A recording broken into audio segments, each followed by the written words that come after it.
Assalamualaikum warahmatullahi wabarakatuh.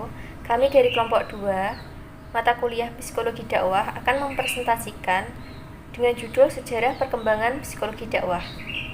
Yang pertama yaitu Psikologi Dakwah sebagai disiplin ilmu. Yang kedua yaitu hubungan psikologi dakwah dengan ilmu lain. Di sini saya Nurlaili Zubaidah akan menjelaskan terkait pembahasan yang yaitu psikologi dakwah sebagai disiplin ilmu. Nah, di dalam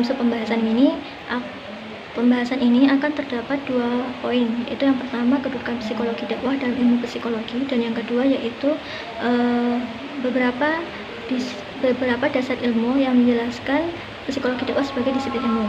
Untuk yang pertama yaitu kedudukan psikologi dakwah dalam ilmu psikologi.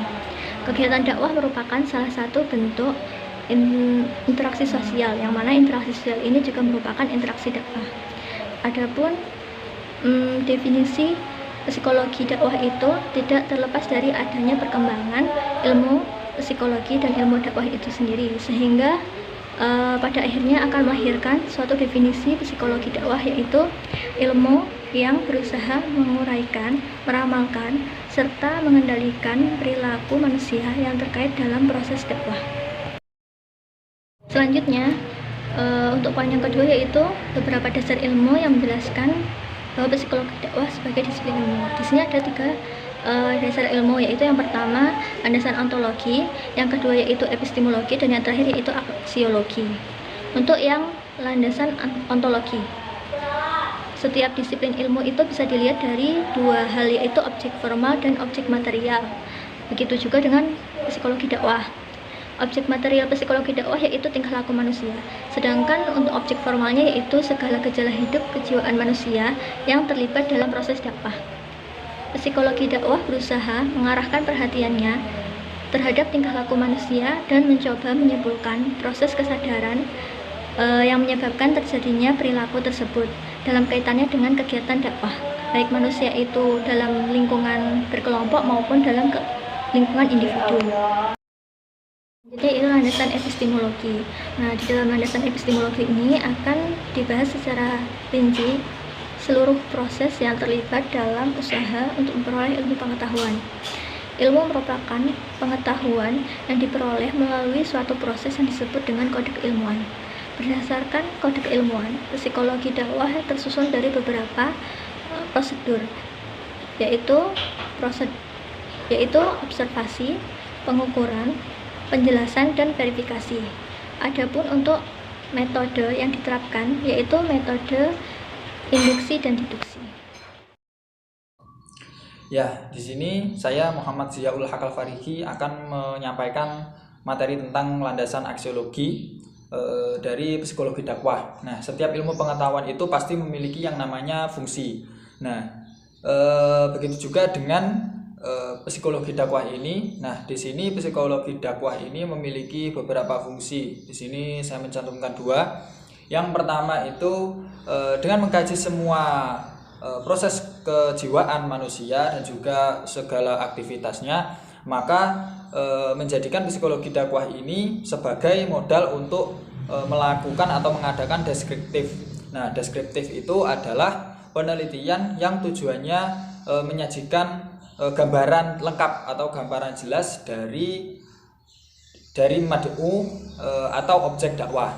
Nah, yang kedua, kajian psikologi dakwah ini juga merupakan pengembangan teori-teori yang telah ditelurkan atau dilahirkan oleh disiplin ilmu.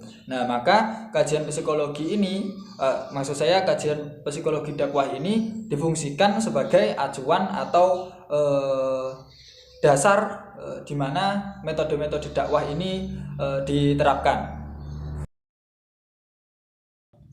Ya, selanjutnya saya akan menjelaskan tentang hubungan psikologi dakwah dengan ilmu lain. Nah, di sini ada beberapa ilmu lain, yaitu sosiologi, komunikasi, psikologi sosial, dan juga psikologi agama. Nah, di sini saya menjelaskan 2 dari beberapa ilmu tadi, yakni hubungan psikologi dakwah dengan ilmu sosiologi dan juga hubungan psikologi dakwah dengan ilmu komunikasi. Yang pertama, hubungan psikologi dakwah dengan ilmu sosiologi adalah kegiatan Islamiyah itu tentunya untuk pelaksanaannya tidak mungkin bisa lepas dari tidak lepas dari setting atau lingkungan masyarakatnya. Nah, karena dakwah tidak mungkin juga berhasil dilaksanakan tanpa melihat setting atau latar di mana masyarakat itu tinggal atau objek dakwah itu tinggal. Nah, melihat dan juga memperhatikan hal-hal tadi. Nah, selanjutnya untuk yang B, poin B, nah itu hubungan psikologi dakwah dengan ilmu komunikasi. Nah, tidak dapat dipungkiri ya, dakwah dengan komunikasi itu memang saling berkaitan. Antara lain dakwah itu sama halnya dengan kegiatan berkomunikasi antara dai dengan objek dakwahnya.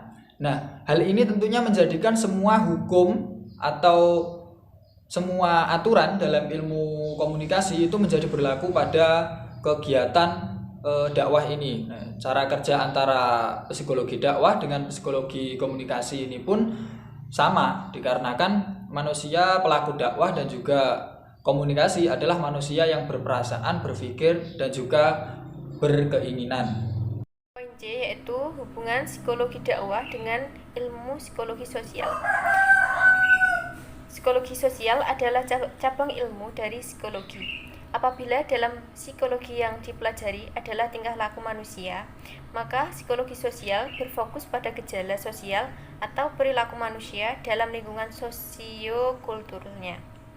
Maka, psikologi sosial cukup penting bagi seorang dai karena psikologi sosial dapat membantu seorang dai membedah gejala sosial masyarakat yang menjadi objek dakwah.